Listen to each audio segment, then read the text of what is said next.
Associate Education Minister David Seymour has finally met with the Education Minister over the beleaguered school lunches program, though revealed today he didn't bother to keep her in the loop that one of the providers was facing liquidation. It comes as a new poll has found a majority of voters think Seymour's model isn't working and want him to switch back to the old program. Senior political correspondent Jenna Lynch has the story. The verdict is in. How's that? Public's finding on the Food and Schools program is much different to David Seymour's. That is so good. A Talbot Mills poll has found 2/3 of voters think Seymour's school lunches are fit for the bin. Well, if they're prepared to pay for it, that's another story. But actually, we're trying to balance a budget. The poll asked, how strongly do you agree or disagree that overall the new school lunch program isn't working? 65% either agree or strongly agree with that. Only 17% disagreed or strongly disagreed.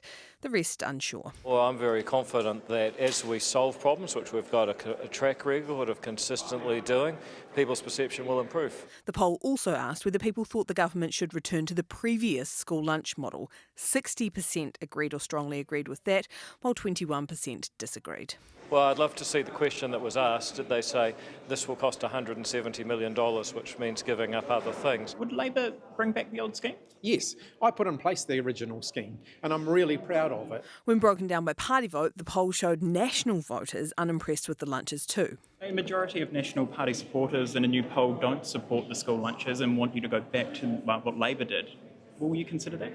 Look, it's not something that, A, it's not my portfolio, B, it's not something that I've been considering. The polling took place between March 3rd and 12th during a week which saw a child burned by an exploding lunch and food coated in burnt plastic delivered to Murchison children. I think they're realising the public are concerned about this, not just me as a principal or Joe Bloggs as a principal. It's their children in their schools and they are concerned about it. Following all the problems, David Seymour has brought forward a review of the program which was set to occur in term 2. Murchison principal Andy Ashworth is pitching a bespoke solution. I'm hopeful that they will perhaps use a bit of common sense and go more to the localised model again, not completely how it was, but for rural or semi-isolated areas. We'd always keep options like that on the table, but right now our strategy is we've got a contract, it's been shown it can work, where there's been problems we've overcome them, there has been some problems recently, we feel that we're on the cusp of dealing with that. The problems have been wide-ranging from food quality to failure to deliver lunch on time to yesterday a provider Labelle went into liquidation. We've been aware for some time that Labelle is facing issues and we've been working through to a resolution which I think we've nearly got to. He was aware but didn't pass that on to the Education Minister. My duty is to do the job that ultimately is given to me by the Prime Minister in this incident. I've been keeping him and the Cabinet updated. Erica Stanford says not bothered. Not at all. After a tug of war over whether to meet with each other on the issue last week, Seymour finally met Stanford today. We had a really productive meeting this morning where we went through some of the complex and challenging issues, and I offered David my full support. Anything he needed from my office, we would be providing it. It was a fantastic meeting, as we always have. The relationship clearly in tip-top shape. And Jenna, a new development in Winston Peters' war on the woke today. He's ordered a job ad to come down. That's right. Winston Peters has introduced a members' bill trying to remove diversity, equity and inclusion policies from government hiring.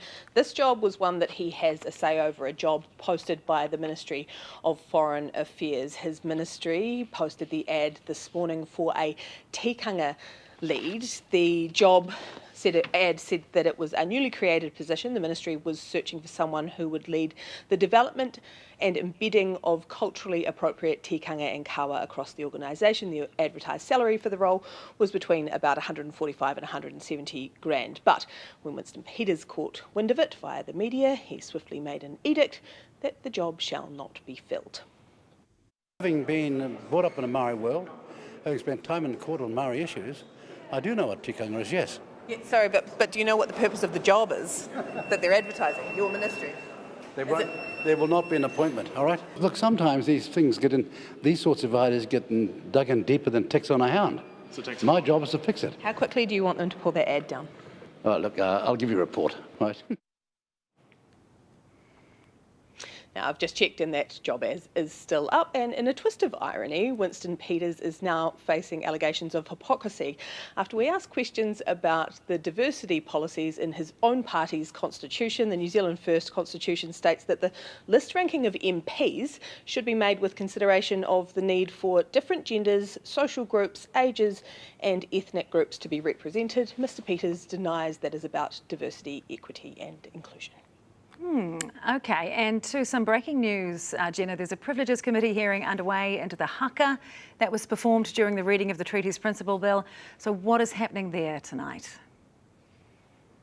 So Labour MP Penny Henare is the first of the MPs who participated in that Haka to go before the powerful Privileges Committee, essentially Parliament's courtroom. He's been grilled by senior MPs. The public part of that hearing has just wrapped up. Now, during that Haka, Penny Henare stood in front of the Labour benches, joining the other MPs who were performing the Kamate Haka, led by Hana Rafati Maipi-Clark. Henare has, during that committee hearing, apologised to the committee for breaking Parliament's rules by stepping onto the floor of the debating chamber, but he's not apologising for doing the Haka. During his opening remarks to the committee, Henare said that the Haka itself followed tikanga, but he did acknowledge that the rules of Parliament prohibited members from leaving their seats. For that, he has apologised. Now, he is just the first to, as I said, go before that Privileges Committee. They'll be behind closed doors for a little while now, deciding the fate of Henare and what punishment he should receive for his part in that Haka.